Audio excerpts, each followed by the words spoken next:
Welcome to NFL Week 8 recap. Let's go! First game on the slate, we got Patriots at Miami, and pretty much Miami was in control for the whole game besides the first score from the Patriots coming off a 2 interception. Now the Patriots, they struggled to get anything going on offense as they only scored twice, only coming from, well, they scored 3 times, but 2 of them coming off from turnovers from the Dolphins. Bad thing from the Dolphins, but still, the Dolphins got Jalen Ramsey back. He balled out this week, got an interception, and made some big hits. So that's good for the Dolphins. It seems as the more healthy they go on through the season, the better the defense is going to be. The Patriots still struggling on offense. Lost 2 receivers, lost Monte Parker and Kendrick Bourne. Looks like Parker might have a concussion. Bourne towards ACL. Not looking good at the Patriots side. For the Dolphins side, stupid turnovers, just got to limit that. They're looking pretty solid. Once again, they beat a pretty bad team. They're still looking for that signature win. But still, this Dolphins is ready. And they're looking good, more healthy. They should have X in Holland and Ramsey back next week. So, versus the Chiefs, they got Chiefs in Germany. So, we'll see. Tua moves to 6-0 against the Patriots. On to the Chiefs in Germany next week. Next, we have this dumpster fire. For the Battle of New York, we had Jets at Giants, even though they're both at home. Doesn't matter. This game was whack. So, the Jets, both teams' defense stepped up. Giants finished the game with -9 passing yards. How is that possible? Saquon Barkley definitely had to carry the Giants here. Had 36 carries, which is insane. Jets didn't get too much going on offense either, but it didn't matter. They got enough done to get this game to overtime, and the Giants kind of threw this one away, man. They had the ball, they had an opportunity to score a field goal towards the end of the game, and that would have put them up by 6. But instead, they missed it, gave the ball to the Jets. They went down the field, got a field goal, took it to overtime, and eventually won the game in OT. So, sucks to be a fan of either team right now. New York is down bad right now. Next, we got Saints at Colts. And this one was a pretty high-scoring game. Looks like the Saints offense finally figured something out. They got themselves in a rhythm right now. For the Colts, they were able to put points. They put up 27. The final results was 38-27 for the Saints. The Colts can put up points. The defense cannot stop teams. Defense is really struggling right now. Derek Carr went off. Other than that, Gardner Minshew, he's putting up points on the board, so I can't blame him. It's not really his fault. It's more like the defense, man. They've been allowing a crap ton of points the last 2 weeks. Allowed 38 this week, 39 last week. Both cost them the game. So, with that, we got the Saints. They're looking strong. They're getting momentum. They're moving on. Colts, looks like they're losing steam, losing momentum. Quite the opposite, so. Next, we got the Red Hot Jags at Steelers. Now, this one, the Jags, they're getting momentum. They're building a win streak. They won this game 20-10. Trevor Lawrence could not be stopped in the air, and on the ground, they just struggled to even slow down Travis Etienne. He finished the game with 79 yards rushing and 70 yards receiving. The Steelers secondary got torched, but for the Steelers side, it's not looking great either. Kenny Pickett, he got hurt early in the game. Mitchell Trubisky had to step in. He did score a touchdown, but did throw 2 picks, so not looking good. And the Steelers finished the game without a player rushing for over 20 yards. So, the Steelers' offense did take a little step back, but yet again, the Jaguars' defense did step up. They're a good defense, underrated defense, so look out for the Jags. I believe this is their 4th, 5th straight win. So watch out for the Jags. Clear eyes, full hearts, can't lose. Next, look for the return of the Houston Oilers here. We got Falcons at Titans here. Ryan Tannehill's still injured, so Titans try to play 2 quarterbacks. They had Will Levis and Malik Willis. But Malik Willis did fumble the snap, so they just allowed Will Levis to just play the rest of the game. And he balled out. He was able to get 4 touchdowns and 3 of them to D-Hop, so. And Derrick Henry also had 100 rushing yards, so Will Levis, he might be the answer for the Titans at quarterback. He did play well. He will be playing for them on Thursday night against the Steelers. As for the Falcons, they went down early, so they really had to get away from the run game, but this Titans defense run defense was pretty strong anyways. So, Looks like Ritter got hurt early in the game. Heineke had to play out the rest of the game. He didn't do too, but he was good enough to score on 4 of 5 drives. Did score a touchdown. He almost was able to come back, but he couldn't get it done. Either way, good win for the Titans. They might be getting momentum from here out, and if Will Levis continues to play like this, they can be a dangerous team. Also, here's the live look at Titans fans looking at their savior right here, Will Levis. Next, we got Texans at Panthers. This is the battle to see who is truly the QB1 in this class, and Bryce Young was able to prove the haters wrong. He won this game 15-13, not a high-scoring game at all, but he did kind of outplay C.J. Stroud this game. C.J. Stroud did have a bad game. Not much going for him this game. Both team rushing attack were limited. The Texans were limited to 3.7 yards per rush, and the Panthers weren't any better, only averaging about 1.7 yards per rush. So both teams had to rely on their quarterbacks to win this game. Bryce Young stepped up and was able to get the first win for Carolina. C.J. Stroud got limited to 140 yards passing, while Bryce Young had 240 yards passing. So I guess you can say Bryce Young won this one. Next, we have Dak Prescott and CeeDee Lamb absolutely cooking the Rams here. They won the game 43-20, and Dak Prescott finished the game with 300 yards passing, 4 touchdowns, and 1 interception. CeeDee Lamb finished the game with 12 catches, 158 yards, and 2 touchdowns. So both balled out. Matthew Stafford, he played pretty well. Did get injured in the middle of the game. I think he injured his hand or thumb or something.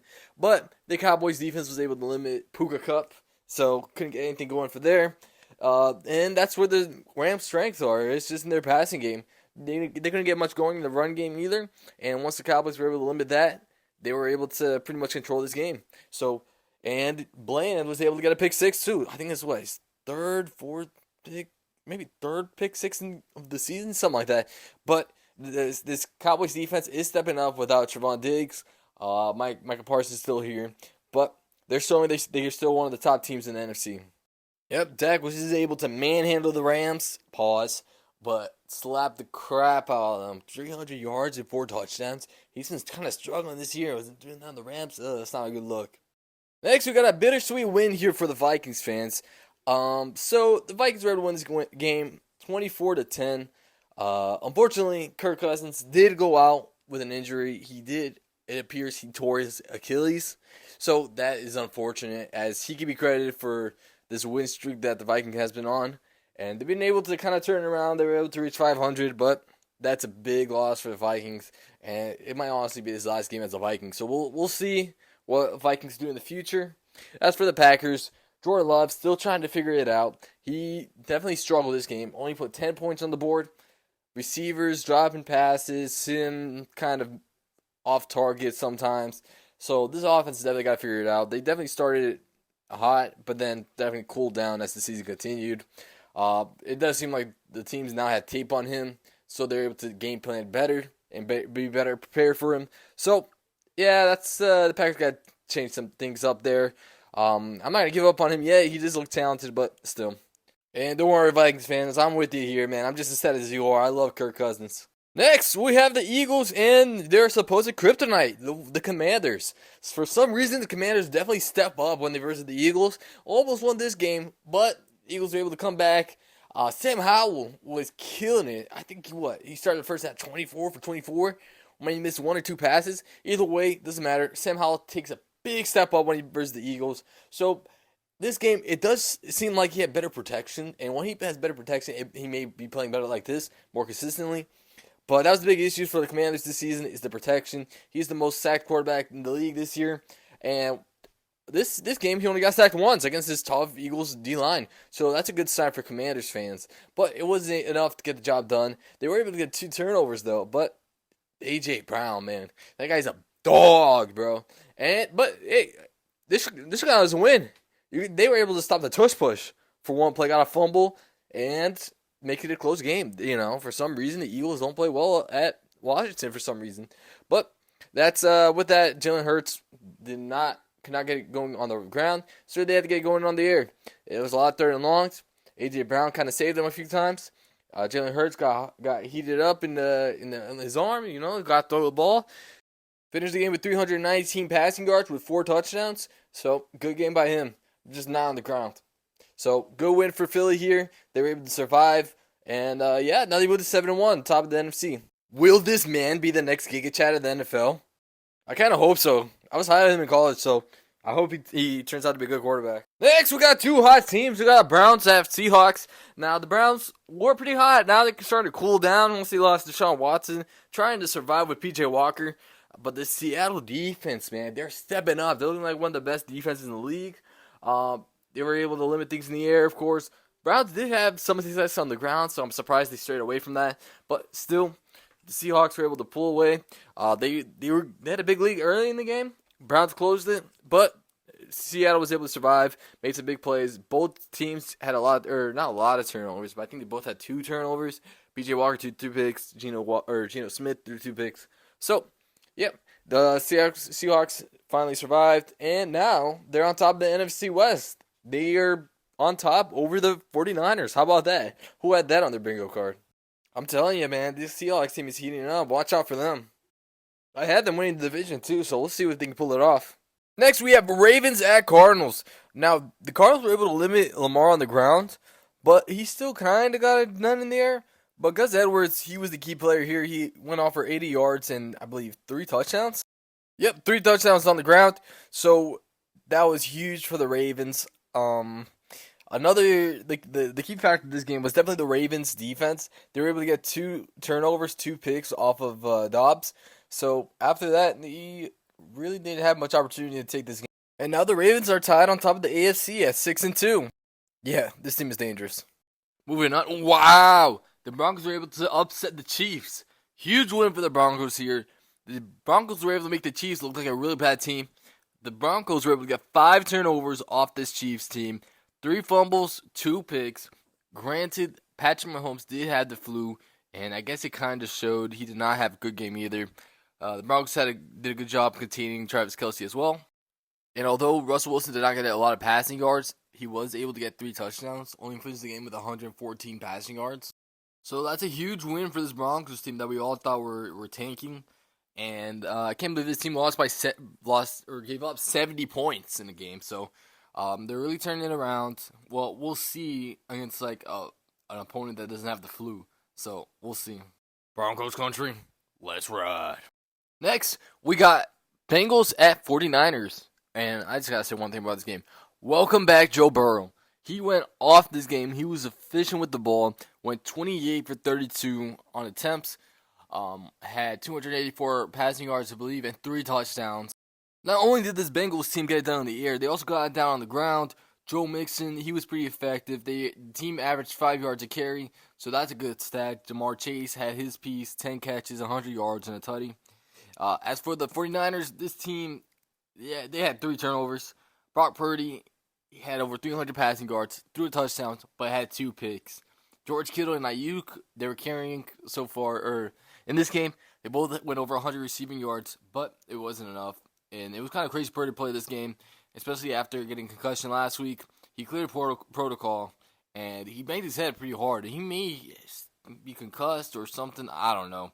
But it really shows that this team really needs Trent Williams and how important he is to this team. They also say Deebo Samuel has an effect, but I think it's more of Trent Williams in the blocking. Because this Bengals defense really stepped up against the 49ers team. So, good on the Bengals. They're going to be a dangerous team from here on out. And welcome back, boys. We're back. It's going to be a dogfight to take the North, though.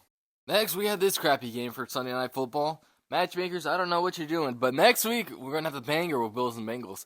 But we have Chicago at Los Angeles Chargers. Now, this game, Bagger, whatever his name is, the quarterback, the Division II quarterback, he played pretty decently. He showed potential to be a solid backup. But, again, he made a few mistakes here and there, underthrew a pass, but the receiver should have caught it anyways. I don't know if you guys know what play I'm talking about, but he threw it deep. It was underthrown. It was in the end zone. The guy was wide open. Had a chance to catch it, dropped it. But that wasn't it. They started to put points, and they couldn't stop anything the Chargers were giving them. Austin Eckler caught a ball in the flat and took it for like 30, 50 yards, like 3 or 4 times. That was insane. Justin Herbert has a broken middle finger. Still got the job done. Parham stepping up as Everett's out. He caught a touchdown. So, yeah, this Chargers team is getting more and more creative on offense. The defense stepped up big, got a turnover, got an interception off the quarterback from Chicago. But this Bears team is in trouble, man. And next week they're gonna get Justin Fields back, so it'll be interesting to see what they do or how they play out the rest of the season.